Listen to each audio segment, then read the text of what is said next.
जी अस्सलाम वालेकुम गोलोक जी। मायूं, एक मेहरबानी कर सकते हो मुझ पर? अभी जहाँ भी हो तुम फौरन मेरे घर आ सकते हो? जी बेहतर, जी बेहतर।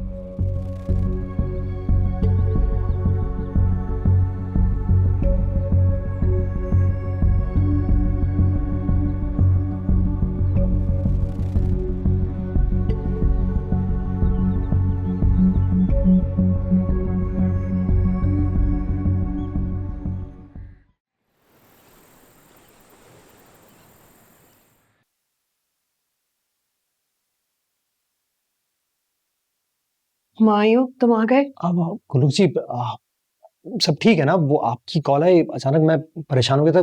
बताइए, सब खैरियत है ना? हाँ, खैर ही है।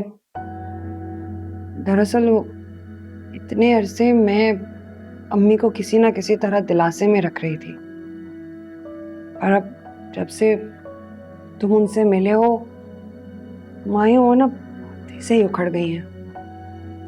आज जानते हो, सुबह से ना उन्होंने कुछ खाया है ना पिया है, और कोशिश कर रही थी कि कुछ खा लें तो गुस्से में चीजें उठा के फेंकने लग गई। मैंने डॉक्टर को भी बुलाया, फोन किया, वो आए, उन्होंने क्या करना था बस वही इंजेक्शन देके सुला दिया। थोड़ी देर में वापस उठ गई, अब फिर वही। मुझे कुछ समझ नहीं आ रहा मैं क्या करूं। इसमें कोई परेशानी की बात नहीं है। मेरी भी तो अम्मी जी है ना। हम यहाँ खड़े होकर बातों में वक्त क्यों ज़ाया कर रहे हैं? चले चलते हैं उनके पास। मुझे यकीन नहीं आ रहा, तुम इतने अच्छे इंसान हो, एक गैर होकर भी अपने 100 काम छोड़कर तुम अम्मी के लिए चले आए। माथे पर एक बल भी नहीं है तुम्हारे।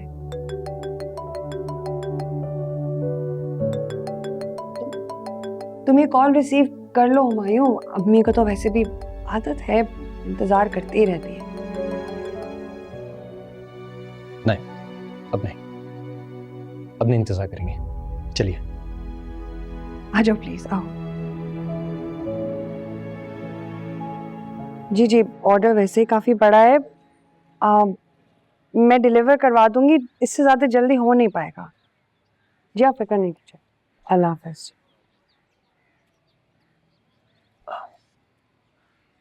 अम्मी ठीक है? जी जी। ओह, बहुत अच्छी हैं वो। उन्होंने मेरे हाथ से खाना भी खा लिया है, खुश भी थी, और अब सो गई हैं। सच? तुम्हें अंदाजा नहीं है मैं आज कितनी परेशान रही हूँ। तुमने आके अम्मी के साथ इस तरह टाइम स्पेंड करके तुमने गैर होके टाइम निकाल लिया अम्मी के लिए। Thank you so much Humayun.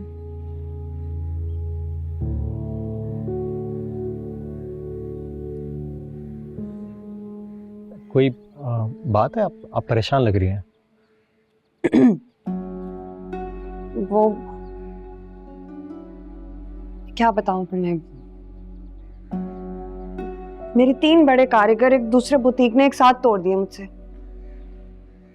मेरे पास एक इतना बड़ा ऑर्डर आया हुआ है, समझ नहीं आ रहा मैं कैसे पूरा करूंगी। क्लाइंट की कॉल्स आ रही हैं, मेरे पास जवाब नहीं है देने को। हो सकता है गोलोक जी कि मैं आपकी मदद कर सकूं। आप मुझे ऑर्डर के बारे में बताइए।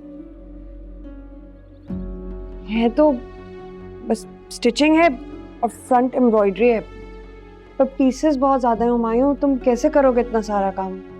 गोलोक जी मैं कोशिश करता हूँ, शायद मैं कर सकूँ। आप मुझ पे ट्रस्ट करके देखिए। अच्छा, फिर मैं तुम्हें सैंपल शर्ट और फैब्रिक और वो एम्ब्रॉयडरी के सैंपल्स धागों के लिए तुम्हें भिजवा देती हूँ ना, तो तुम देख लो। ठीक है, आप फिक्र नहीं करें। ऑर्डर थोड़ा ज्यादा बड़ा है, इसलिए अगर तुम्हें लगे कि तुमसे पूरा नहीं हो पा रहा, तुम एक दफा देख लो, बता देना, हम कुछ कर लेंगे मिल बांट के। मैं बता दूँ, आप बिल्कुल भी फिक्र मत कीजिए। अब मैं चलता हूँ, ठीक है? ओके। खुदा हाफिज़।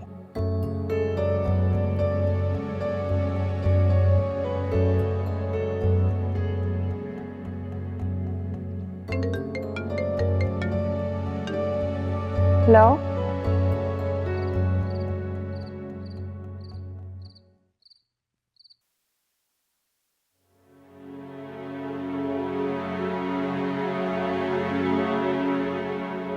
माहीन, ये देखो मैं तुम्हारे लिए लाहौर से इतनी प्यारी कुर्ती लेकर आई हूँ।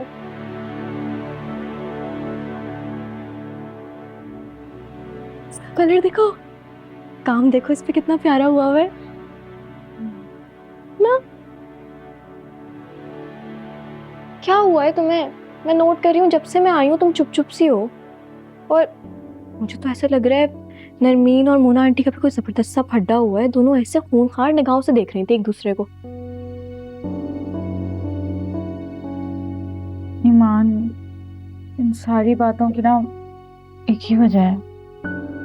क्या है वो वजह? मेरे 2 रिश्ते आए हैं। क्या वाकई?